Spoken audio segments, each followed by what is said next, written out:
Hello, hello, hello. This is Emotional Response Podcast Life Coaching with Ink. Hi, this is Ivory. You can find me on Instagram, life_coaching_INK. You can call or text me with the links on IG, and you can send messages on how each episode has impacted you, as well as you can go on Apple Podcast platform and also leave reviews. Reviews are always good, and I just want to thank everyone that has been sending them thus far. It's amazing how small words are, but how significant they are in developing us, not just as people, but as relational people, people that connect with those that we love and care about. And the more we function in a sane way, the more we can connect in a healthy way with others. We become more emotionally sane, and our intelligence, emotionally wise, becomes better. This episode is just reiterating the significance of emotional wellness. I have a treat for y'all that's coming Thursday with a special guest. I know just by living long enough, you are not an expert in everything. And when you find people that are experts in different things, you need to yank their coattail. You need to grab onto them and grasp a moment of time with them so that you can learn from them. And it adds to you as a person. So, if you have heard me before and those that are newly listening, this podcast is exclusively for emotional wellness, relationship building, interpersonal communications. At times, we are so locked into the digital world that we forget these key components in our everyday life. Emotional wellness is a matter of you having emotional management. If you have emotional management, you understand every emotion underneath your skin is normal to feel. It's what you do to that emotion determines the good or bad effects of it. And so we get taught in this world to have a negative connotation on certain emotions: anger, sad,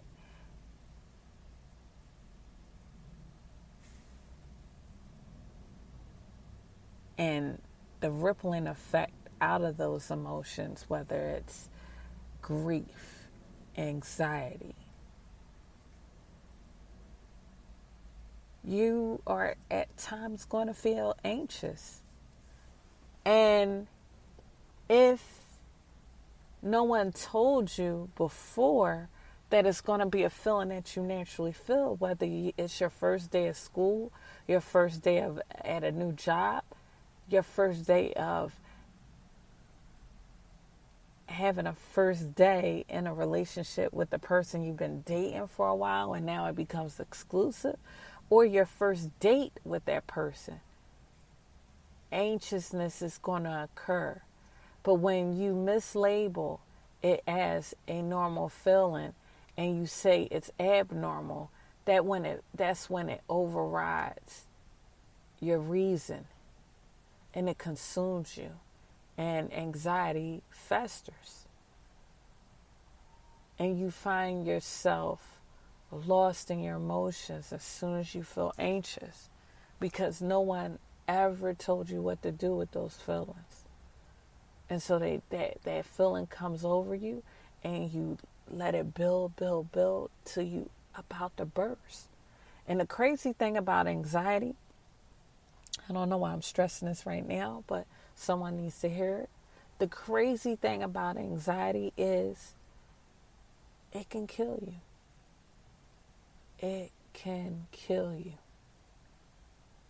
Your heart cannot house an overwhelming feeling for a long period of time.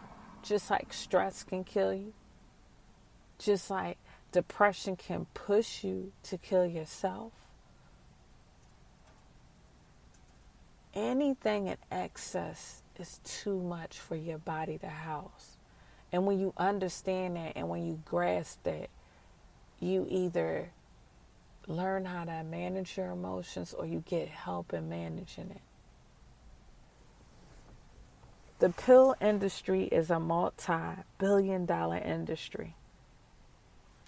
And I'm the last one to advocate pills over therapy.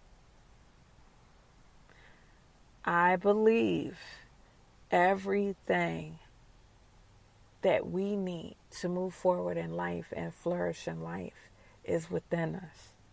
That being said, you might have to sit in a couple of sessions. You might have to be assessed a couple of times. You might have to have meditation in your life and spend time with yourself to understand yourself, to know that the balance comes from within. You can get medication to give you a false impression of balance, because the minute and I say false impression because the minute you're off that pill or the minute you miss that pill for a day, you're out of sync. It's a synthetic version of balance. And so that being said, that's why I'm an advocate of the natural world, the world where you can balance yourself out. Anything is worth coaching, worth diving into, and helping and grooming a person into a wholeness that they didn't think they could do on their own. It's so rewarding when you coach someone to a place where they know they can function in life and be able to understand life on their own. That's a beautiful feeling. And then you can walk away without them becoming dependent. That's why I do life coaching.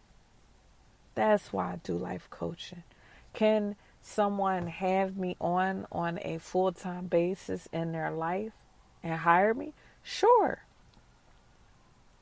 Does that make them any different than the next person? No.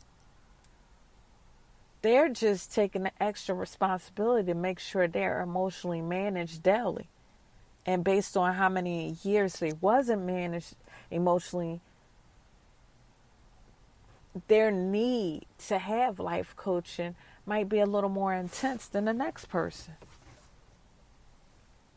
And at the end of the day, all of it's fine. Whether you do it once a week, twice a week, once a month, or every day.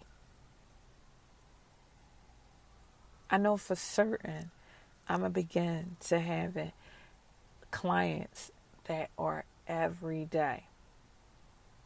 Not because they are different from others.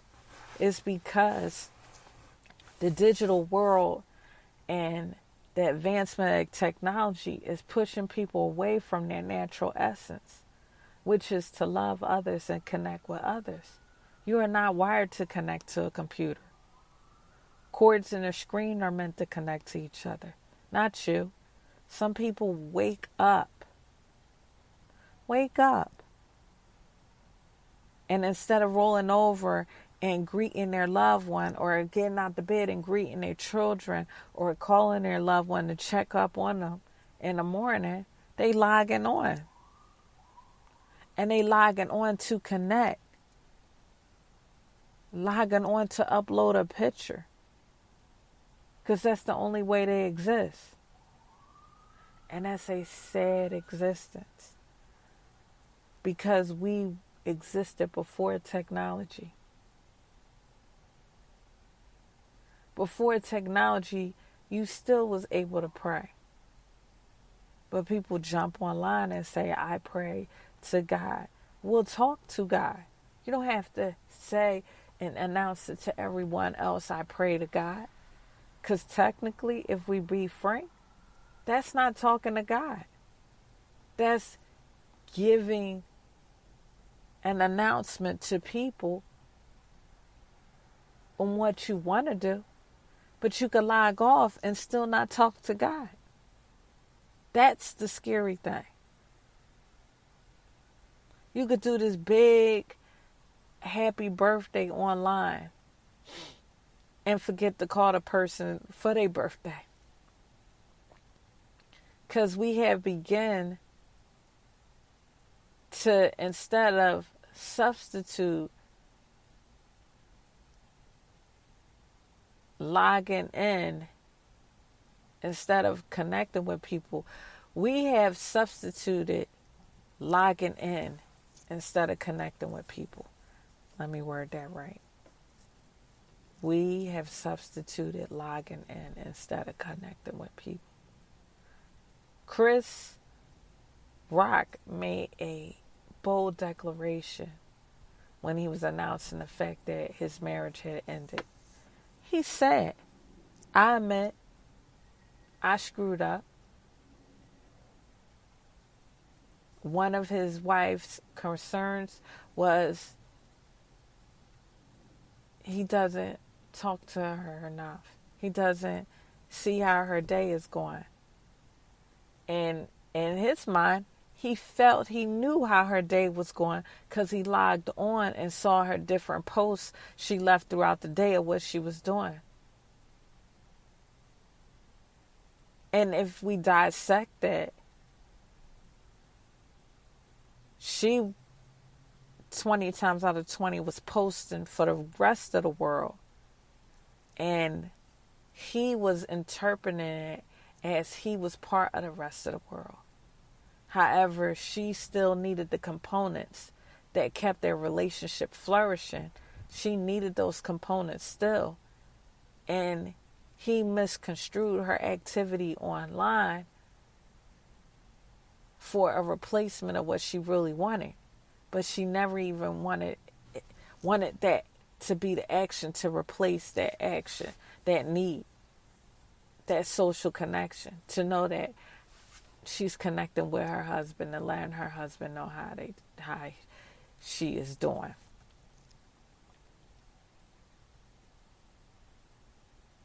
And his rebuttal was, I know how your day is going because I see all your posts online and I hit the like button. And her response was opposite. She didn't see it that way.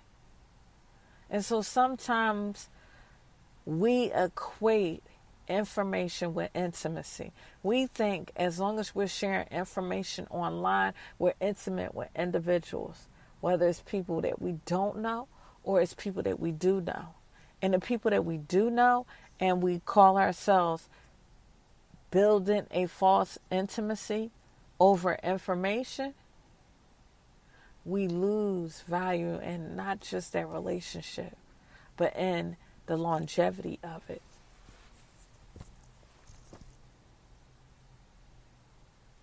Because now people tend to think you're more invested in online than you are with them. And so that all goes under emotional wellness. I'm not going on a tangent. I'm covering different topics under emotional wellness as we go along, so you have a full scope of what it is. Emotional management.